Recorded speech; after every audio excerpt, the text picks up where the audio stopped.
Assalamualaikum warahmatullahi wabarakatuh. Innal hamdalillah nahmaduhu wa nasta'inuhu wa nastaghfiruh wa na'udzu billahi min shururi anfusina wa min sayyiati a'malina. May yahdihillahu fala mudilla lahu wa may yudlil fala hadiya lahu.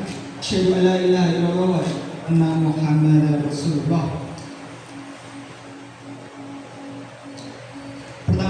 Marilah kita panjatkan puji syukur kehadirat Allah Subhanahu wa Ta'ala yang sudah melimpahkan rahmat-Nya di pagi hari ini supaya kita dapat berkumpul dalam acara seminar hasil laporan orientasi pengenalan nilai dan etika pada instansi pemerintah. Selanjutnya, sholawat serta salam kita curahkan kepada baginda Rasulullah Sallallahu Alaihi Wasallam yang kita tunggu syafaatnya di hari kiamat nanti. Izinkan saya Muhammad Kemal selaku MC untuk membacakan susunan acara pada pagi hari ini. Yang pertama yaitu pembukaan, yang kedua doa, yang ketiga menyanyikan lagu Indonesia Raya, yang keempat sambutan kepala sekolah dan mentor, yang kelima seminar hasil laporan, dan yang keenam penutup. Menginjak acara yang kedua yaitu berdoa untuk tamu undangan dan juga peserta. Kita berdoa menurut agama dan kepercayaan masing-masing. Berdoa dipersilakan.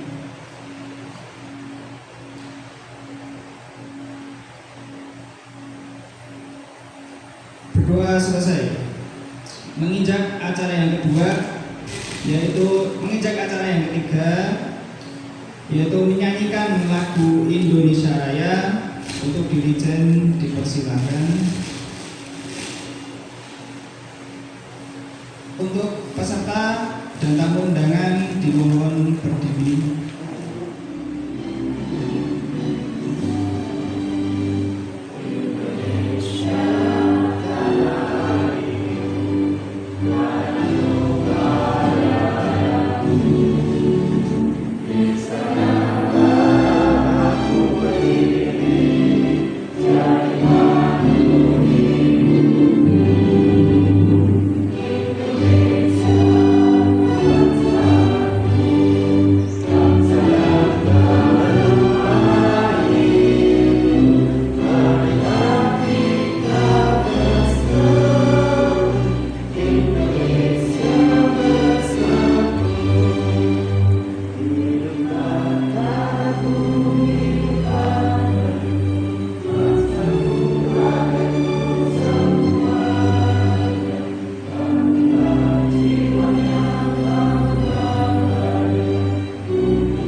Menginjak acara yang keempat yaitu sambutan kepala sekolah SMP Negeri 25 dan sekaligus mentor orientasi pengenalan nilai dan etika pada instansi pemerintah, Bapak Sutrisno Sarjana Komputer, dipersilakan. Assalamualaikum warahmatullahi wabarakatuh. Salam sejahtera untuk kita semua. Bapak Ibu yang saya hormati, dan bagaimana kita panjatkan puji syukur kehadirat Allah Subhanahu wa Ta'ala. Di kesempatan pagi hari ini kita diberikan nikmat sehat, nikmat sempat. Alhamdulillah bisa bersama-sama membersamai acara seminar orientasi pengenalan nilai dan etika pada instansi pemerintah Kota Surakarta. Bapak Ibu yang saya hormati, seperti pada tema yang akan kita seminarkan, bahwasannya pemerintah Kota Surakarta dalam hal ini BKPSDM mempunyai sebuah program untuk P3K, ada masa orientasi untuk pengenalan etika, nilai dan etika di pemerintah Kota Surakarta. Harapannya Bapak Ibu, pada orientasi ini P3K khususnya bisa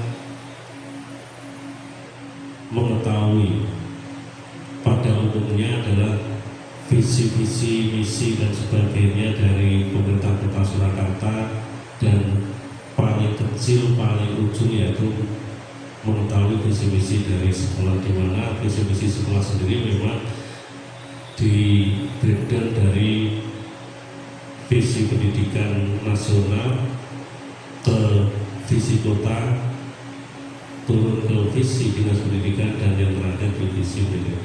Itu yang pertama. Yang kedua, P3K supaya bisa mengetahui kode etik apa yang harus dilakukan dan apa yang harus ditinggalkan dari status P3K itu tadi.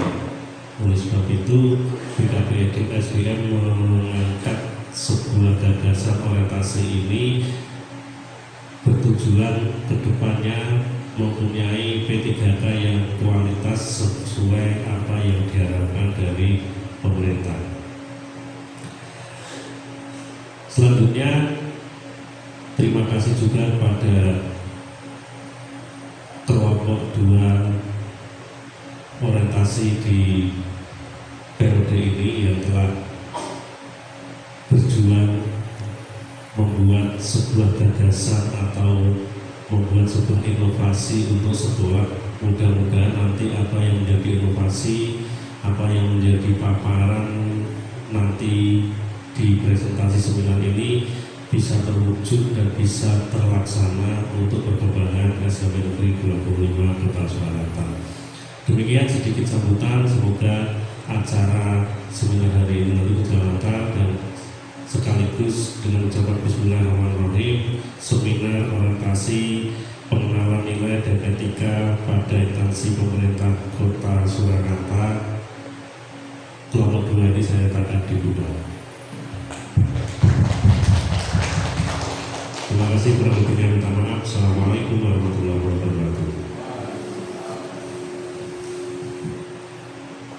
Memijak acara yang kelima, yaitu seminar hasil laporan orientasi pengenalan nilai dan etika pada instansi pemerintah, yang akan dipimpin oleh moderator. Moderator dipersilahkan. Baik, terima kasih Pak Kepala. Bismillahirrahmanirrahim. Assalamualaikum warahmatullahi wabarakatuh. Yang kami hormati Bapak Sutresno selaku Kepala Sekolah SMP Negeri 25 Surakarta, sekaligus sebagai mentor pada pagi hari ini. Yang kami hormati pula Bapak Ibu peserta MOC seminar hasil, dan juga Bapak Ibu guru yang sebagai tamu undangan nih. Selamat pagi dan terima kasih atas kerawan panjenengan semuanya. Insya Allah saya selaku moderator Siska Aryono akan memandu acara untuk presentasi seminar hasil pada pagi hari ini. Baik Bapak Ibu yang kami hormati, untuk acara berikutnya adalah seminar yang pertama nanti akan dilaksanakan oleh Bupati Cahyani Tias SPD. Untuk itu nanti Pak Tres mohon nanti memberikan tanggapan, sekaligus nanti memberikan arahan dan juga nanti penilaian kepada kami yang presentasi pada pagi hari ini. Begitu Pak. Baik, untuk presentasi selanjutnya akan dipaparkan oleh Bapak Siska Haryono. Kepada Bapak Siska Haryono dipersilakan untuk mempresentasikan hasil laporannya. Terima kasih. Baik, terima kasih. Mohon izin untuk berdiri. Bismillahirrahmanirrahim. Assalamualaikum warahmatullahi wabarakatuh. Waalaikumsalam. Mohon izin, saya Siska Haryono untuk mempresentasikan seminar hasil laporan orientasi P3K.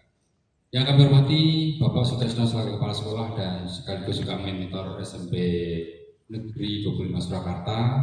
Yang kami hormati pula Bapak Ibu peserta maupun tamu undangan yang kami hormati, dan alhamdulillah masih setia menemani kami. Pada kesempatan siang hari ini, mohon maaf kami tidak bisa menampilkan LCD karena kendala teknis, listriknya mati dan kami terpaksa menggunakan laptop yang tersedia dan Mac portable begitu. Mohon maaf apabila banyak kekurangan tidak bisa terserap kepada panjenengan semuanya dalam penyampaian informasi. Baik Bapak Ibu yang kami hormati, langsung saja. Ini kurikulum vitae saya, nama saya Siska Haryono.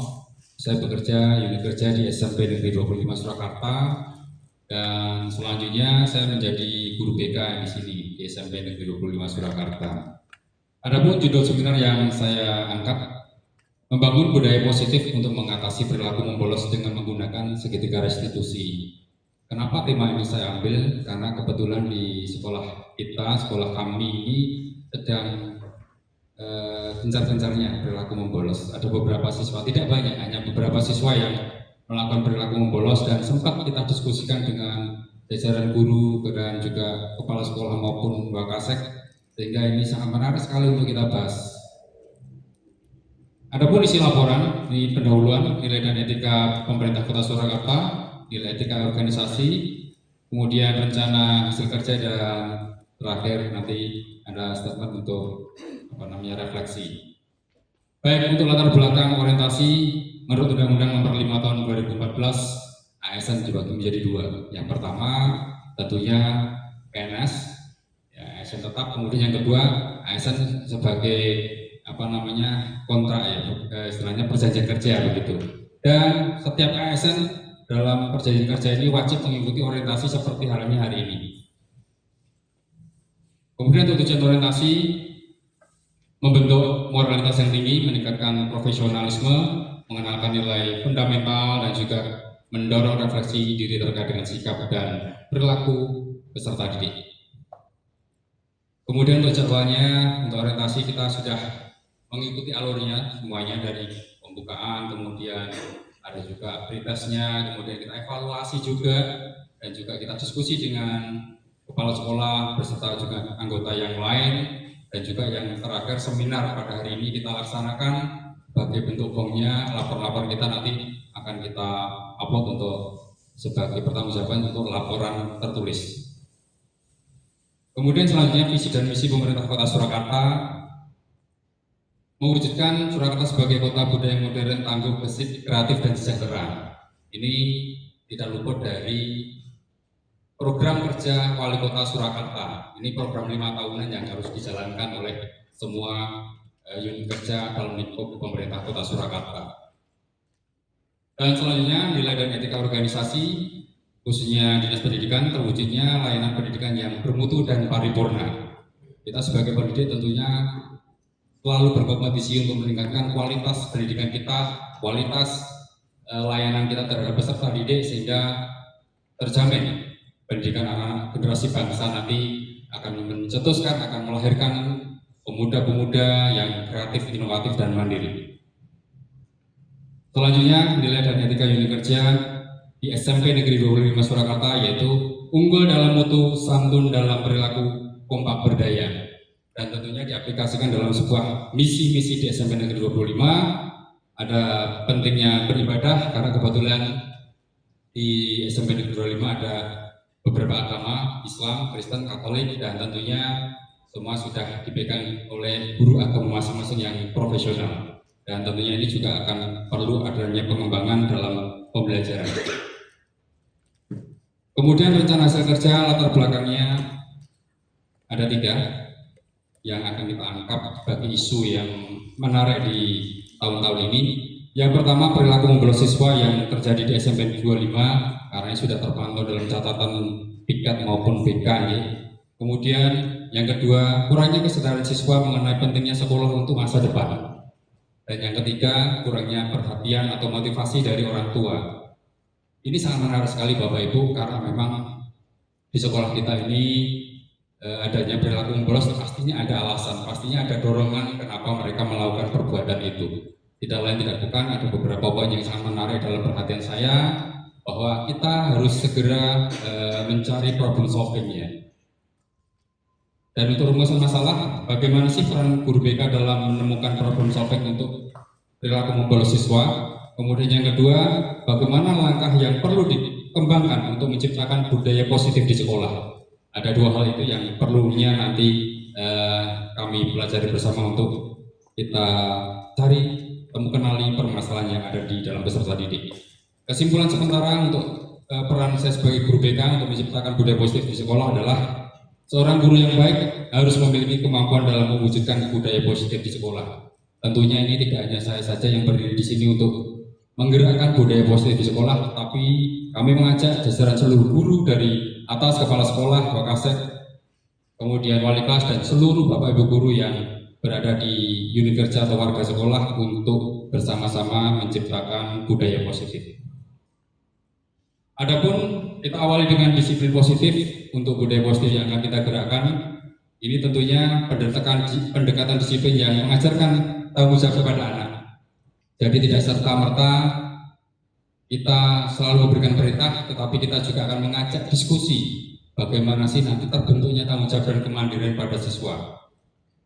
Kemudian untuk motivasi perilaku ini ada dua hal, motivasi eksternal maupun motivasi internal. Kalau internal ini menjadi diri sendiri dengan menghargai diri, kemudian untuk eksternalnya mendapatkan imbalan atau penghargaan. Biasanya anak itu kalau sekolah melakukan sebuah kegiatan positif, kadang ada yang memberikan imbalan. Yuk gandeng kamu itu rajin berangkat sekolah, kemudian kabarnya satu dikasih reward, biasanya begitu. Dan ini ada termasuk motivasi eksternal, dan itu boleh-boleh saja. Nah, kita akan bahas dalam posisi-posisi kontrol dulu yang nanti akan kita jabarkan di belakang. Nah, posisi kontrol guru itu ada 5 Bapak Ibu. Jadi ada penghukum, pembuat merasa bersalah, teman, pemantau, dan juga manajer. Kira-kira kalau di posisi panjenengan ini di posisi kontrol yang mana? Teman atau penghukum? Atau manajer gitu ya. Kita akan jelaskan satu persatu. Untuk posisi penghukum, ini biasanya kita akan memberikan statement kepada anak, mesti kowe yang salah, pasti kamu yang salah berbuat salah, mesti kowe menang, mesti itu lagi. Nah, ini ternyata apa? Ini secara psikologis kemungkinan akan menjadikan murid itu marah, dendam, dan bersikap agresif. Karena apa namanya selalu disebut, mesti kowe yang telat, mesti kowe yang bolos. Nah, ini hasilnya secara psikologis nanti akan kemungkinan itu anak menjadi lebih dendam dan agresif. Kadang akan memberontak pada kita. Kemudian yang kedua adalah pembuat rasa bersalah. Ini contoh kalimatnya. Gimana coba kalau orang yang tua kamu tahu kamu berbuat seperti ini bagaimana? Hasilnya apa Bapak Ibu? Ternyata hasilnya murid akan menjadi merasa bersalah dan akan merasa gagal. Dia tidak bisa membahagiakan orang tua ataupun gurunya. Dia merasa gagal. Ini kalau kita posisi si pembuat merasa bersalah. Selanjutnya teman, posisi kontrol sebagai teman. Ini salah satu contohnya. Ayo oleh bantulah bapak atau ibu. Ojo telat meneh. Jangan terlambat lagi. Nah, ini apa yang terjadi? Hasilnya murid akan merasa senang dan akrab dengan guru. Ya, akrab dengan guru dan disukai murid biasanya. Guru disukai murid dan ini akan menimbulkan ketergantungan. Jadi kalau ada masalah apa-apa mesti muridnya tergantung sama guru itu. Guru A, guru B, guru C. Karena apa? Sudah terlanjur akrab dan mungkin sudah merasa nyaman. Ini posisi kontrol sebagai teman. Kemudian yang keempat, posisi pemantau. Ini salah satu contoh kalimat yang sering kita sampaikan. Sanksi atau konsekuensinya apa? Jadi ketika melanggar aturan, anak itu diberikan apa istilahnya arahan atau diberikan punishment. Jadi ketika kamu telat, konsekuensinya apa? Kalau budaya sudah terjadi di sini, bersihkan rumput, nyapu halaman, dan sebagainya. Itu adalah posisi pemantau. Dan posisi yang terakhir adalah posisi manajer. Posisi kontrol guru sebagai manajer. Nah, ini guru bekerja sama dengan murid, memberikan tanggung jawab terhadap perilakunya. Apa yang dilakukan dan lebih cenderung ke segitiga restitusi ya. Jadi kontrol manajer ini memberikan tanggung jawab pada anak karena kita diskusi. Sekarang kalau kamu sudah melakukan hal ini, harapanmu apa? Jadi kita mengajak mereka berpikir, bagaimana sih anak-anak ini terbangun mentalnya dari hasil diskusi dengan guru. Karena pada prinsipnya anak-anak itu tidak mau disebut anak, tapi juga dia belum dewasa. Jadi usia yang labil seperti ini memang perlu diajak diskusi agar dia merasa dianggap, oh ya itu berarti suaraku didengarkan oleh orang tua atau guru, begitu. Jadi posisi kontrol guru manajer ini sangat penting sekali karena kita memberikan kesempatan anak untuk mengeksplorasi dirinya dan juga berpikir kritis terhadap apa yang sudah dilakukan. Bahwa yang saya lakukan ini salah atau enggak sih? Nah, aku bolos terus sih, nanti ujung-ujung saya mau jadi apa? Kita ajak diskusi sampai level itu. Nah, untuk mengantisipasi perilaku membolos ini menyebar luas ke siswa yang lain, kita perlu yakinkan anak-anak dengan keyakinan kelas. Kita buat kesepakatan kelas, kita yakinkan catatan, masukan anak-anak, kalau perlu kita tempel di dalam kelas. Jadi maunya kelas ini mau seperti apa? Kita perlu buat keyakinan kelas. Apa kamu disiplin, apa kamu bolosan? Jadi kalau ada anak atau temannya yang bolos nanti bisa saling mengingatkan. Besok ayo dong kamu masuk, ayo dong jangan terlambat lagi. Nah itu saling mengingatkan karena adanya apa? Keyakinan kelas yang sudah mereka buat.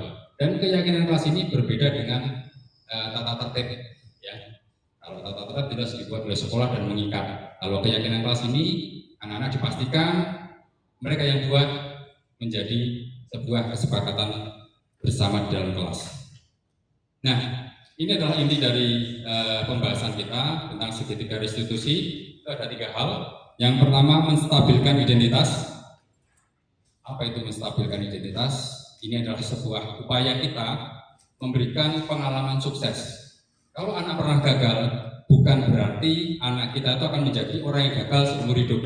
Jadi kita perlu memberikan pengalaman sukses. Jadi jangan sekali-kali memberikan label, wah gue meneh, si fulan, telatan. Nah, kata telatan ini kan salah satu contoh label. Jadi jangan sekali-kali kita sebagai guru memberikan label pada anak, label positif ataupun apapun itu. Positif, negatif, jangan diberikan label. Karena menjadi statement dia nanti ke depan, menjadi acuan dia, misalkan statementnya label negatif, wah bolos terus, aku dijuluki orang yang suka bolos. Wah aku telatan, aku dijuluki orang yang suka telat. Wah aku mencuri, aku dijuluki orang yang suka mencuri. Itu ya. Kemudian yang kedua, validasi tindakan yang salah. Ini adalah apa sih alasan kenapa dia melakukan perbuatan yang salah? Kenapa dia bolos terus? Alasannya apa? Kita perlu cari tahu. Dan kebetulan di beberapa pengalaman kemarin pada saat orientasi itu kita juga sempat diskusi dengan anak yang membolos, melawan perilaku membolos. Ternyata memang ada beberapa alasan yang dilakukan. Dia tidak nakal sama sekali, dia hanya saja ada beberapa hal dalam dirinya dan keluarganya yang mungkin tidak bisa kami ungkap dalam forum ini karena memang ada alasan tersendiri kenapa dia melakukan. Nah itu dari situ kita bisa mengajak diskusi lebih lanjut untuk menanyakan keyakinan segitiga restitusi yang ketiga. Tindakan apa yang mereka lakukan ini termasuk salah atau melanggar norma etika atau tidak?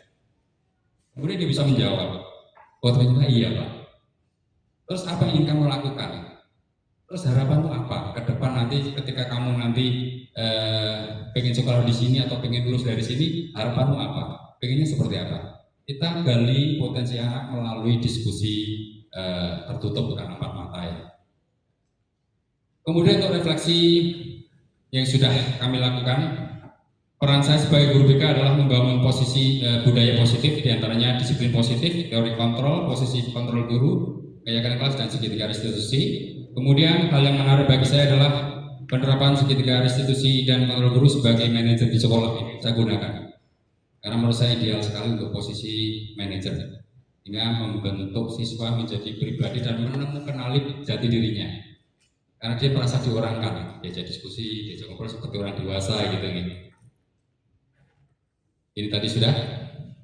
Dan pengalaman menangani masalah ini sebagai guru BK saya menangani masalah yang bolos masuk sekolah menggunakan langkah-langkah segitiga restitusi sudah saya jalankan, dan tentunya ada beberapa poin yang tetap kita harus berkoordinasi dengan wali kelas maupun kesiswaan karena ini continue, tidak hanya bisa dilaksanakan hanya minggu 2 minggu karena kasus yang sudah nyata di sekolah kita ini memang perlu penanganan khusus dan berkala. Jadi kalau bisa disampaikan kasus yang coba saya tangani ini belum tuntas dan tentunya akan kita kembangkan lebih lanjut dengan segitiga restitusi yang sudah kita programkan. Penerapan sudah kita laksanakan, dan terakhir terima kasih atas semua kehadiran panjenengan. Paparan materi saya dan teori-teori ini insya Allah akan tetap kita kembangkan. Apa yang menjadi kekurangan, yang jelas kita tetap berkarya, tetap berproses untuk edukasi anak-anak kita akan menjadi lebih baik untuk meningkatkan sekolah kita, dan insya Allah kita akan mencoba memberikan kontribusi yang terbaik untuk sekolah kita. Saya kira itu presentasi dari saya, Siska Aryono. Mohon maaf apabila ada hal yang kurang berkenan. Untuk sementara kami pending jika ada masukan atau tanya jawab. Sementara Assalamualaikum warahmatullahi wabarakatuh. Waalaikumsalam. Baik. Sangat bagus presentasi dari Bapak Siska Aryono yang mempresentasikan tentang segitiga restitusi tadi dan budaya positif yang harus dikembangkan di sekolah. Baik, selanjutnya mohon Bapak Sutrisno bisa memberi saran dan masukan kepada Bapak Siska Aryono. Terima kasih. Terima kasih Pak Siska yang telah memaparkan laporan orientasinya. Pada prinsipnya isu yang diangkat oleh Pak Siska adalah untuk meningkatkan karakter anak untuk menjadi lebih baik. Terkhusus di sini yang diangkat tadi tentang anak yang suka membolos. Tapi yang menarik di sini adalah teknik pemecahannya dengan segitiga restitusi. Nah, karena dengan segitiga restitusi ini mengajak anak untuk berdialog santai, mengorek anak kesalahan yang sudah dilakukan itu apa. Terus kalau memang anak sudah menemukan kesalahannya, kira-kira solusi tujuan salah itu ada manfaatnya tidak, dan manfaat untuk mengurangi itu kira-kira apa yang akan dilakukan dari anak itu sendiri. Kita korek dari sisi si anak itu sendiri. Itu sepemahaman saya segitiga restitusi itu intinya semua dikembalikan ke anak dengan berdiskusi. Kita hanya mengarahkan apa yang menjadi sepemahaman anak itu kita arahkan supaya terarah itu. Dan itu juga sudah sebuah metode yang bagus dalam pemecahan masalah, dan saya juga menginginkan ini juga tidak hanya untuk anak saja. Ketika teman sejawat kita itu juga sedikit, yang namanya manusia pasti ada kadang menceng atau lurus seperti itu ya. Ketika ada teman sejawat kita yang melakukan sebuah tindakan yang sedikit melenceng, itu juga restitusi ini juga sangat bagus kita terapkan. Jadi tidak hanya kepada anak, tapi juga kepada teman sejawat juga lebih bagus juga seperti itu. Intinya Pak Siska mengajak dalam menangani sebuah masalah, jangan memvonis anak itu melakukan sebuah kesalahan sehingga kesannya guru itu adalah penghukum seperti itu. Jadi monggo nanti ini bisa diterapkan tidak hanya di siklus anak yang bolos, tapi bisa dilakukan di semua permasalahan-permasalahan yang ada, yang intinya adalah untuk mengoreksi, untuk mengorek kesadaran dari si pelaku masalah itu tadi, sehingga dengan sadar dan dengan diminta untuk mengungkapkan kira-kira solusinya seperti apa dan sebagainya, kalau itu adalah yang keluar dari hati yang membuat masalah, maka masalah itu akan kemungkinan tidak terulang akan lebih besar, karena semua sudah diungkapkan dengan penuh kesadaran dari anak yang melakukan permasalahan itu. Jadi sekali lagi monggo nanti segitiga restitusi tidak hanya untuk menangani hal-hal anak membolos atau apa, tapi bisa kita terapkan di hal-hal yang lain yang sekiranya itu adalah sebuah permasalahan dan perlu dipecahkan seperti itu. Terima kasih Pak Siska, teori segitiga restitusinya semoga benar-benar bisa kita terapkan di SMP Negeri 25 Kota Surakarta. Terima kasih. Baik, terima kasih Bapak Sutrisno atas masukan kepada Bapak Siska Haryono. Dengan demikian presentasi dari Bapak Siska Haryono sudah selesai. Mohon untuk memberikan aplaus kepada Bapak Siska Haryono.